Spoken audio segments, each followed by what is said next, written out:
पीली चांदनी के नीचे रेवेनफॉल के बाहरी इलाके में अशुभ सकस तंबू साकार हुआ।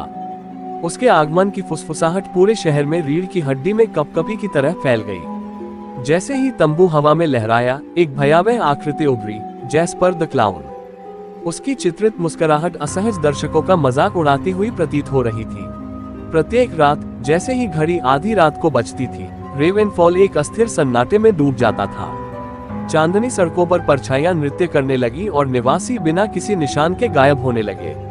अंधेरे में गूंजती टेढ़ी मेढ़ी और उन्मत्त हंसी की अफवाहें फैल गईं। जो बचे थे उनके दिलों में डर बैठ गया।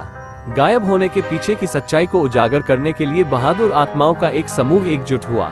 वे सकस के केंद्र में चले गए और एक ऐसे क्षेत्र की खोज की जहां बुरे सपने आकार लेते थे। मन के भीतर जैस्पर के कार्निवल ने लापता शहरवासियों को फंसा दिया। प्रत्येक को एक विकृत अवास्तविक दुस्वप्न में अपने गहरे भय का सामना करना पड़ा।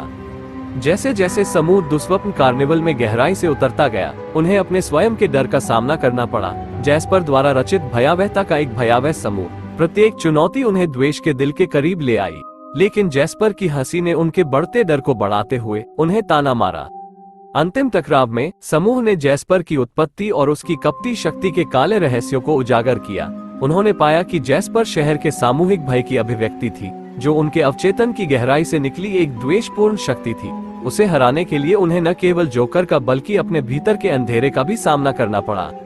साहस और एकता के साथ समूह ने एक रोमांचक मुकाबले में जैस्पर का सामना किया।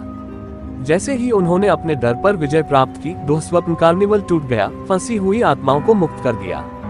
सकस का तंबू गायब हो गया और रेवेनफॉल भोर की कोमल चमक में नहा गया। जैसे ही शहर जैस्पर की डरावनी विरासत की पकड़ से बाहर आया, हंसी फीकी पड़ गई और उसकी जगह राहत की सांस ने ले ली।